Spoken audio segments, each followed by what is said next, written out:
రహస్యములనన్నిటినీ క్రోడీకరించారు. క్రోడీకరించి మనకి సంహితా రూపంలో ఇచ్చారు. అందులో చెప్పారు శ్లోక రూప మంత్రం. అది మంత్రం అయితే మళ్ళీ అందరూ చెప్పడానికి సావకాశం కలగచ్చు, కలగకపోవచ్చు, ఎందుకంటే స్వరభేదం ఉంటుంది. కానీ అది శ్లోక రూప మంత్రం. అందుకే తప్పు చెప్పకుండా చెప్తే చాలు.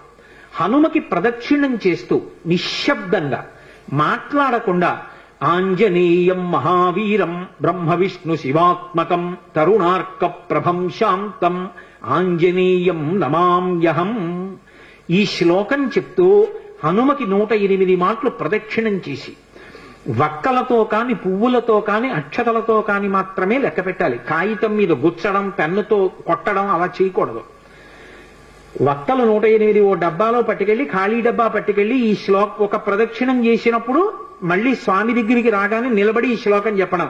ఆంజనేయం మహావీరం బ్రహ్మ విష్ణు శివాత్మకం తరుణార్క ప్రభం శాంతం రామదూతం నమామ్యహం అండం. ఆ వక్క తీసి పక్క డబ్బాలో వేయడం. 108 ఇందులో వక్కలు అందులోకి వచ్చాయంటే 108 ప్రదక్షిణాలు అయిపోయి మళ్ళీ వక్కల డబ్బా పట్టుకుని ఇంటికి వెళ్ళిపోవడం.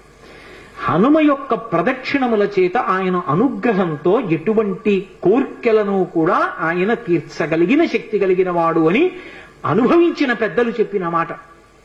అలాగే అకస్మాత్తుగా విపరీతమైనటువంటి రోగం ఏదైనా శరీరానికి ఏర్పడి భయం కలిగితే హనుమానంజనాసు నో వాయుపుత్రో మహాబల అకస్మాతాగతోత్పాతం నాశయాసు నమోస్తుతే, ఆ శ్లోకం చెప్పాలి.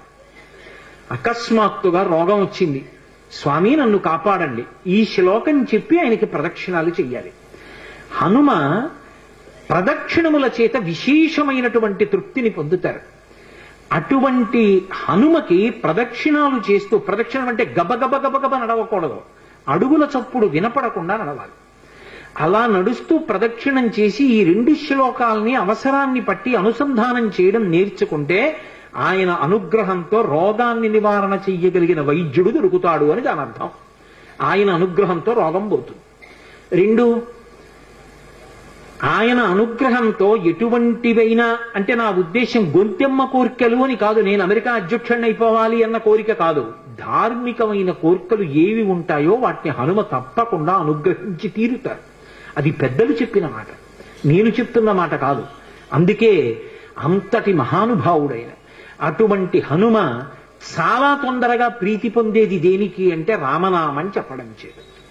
మీరు రోజు రామనామం వ్రాయడం అలవాటు చేసుకున్న, రామనామాన్ని కీర్తించిన, రామనామం పలికిన పరమ ప్రసన్నుడైపోతారు.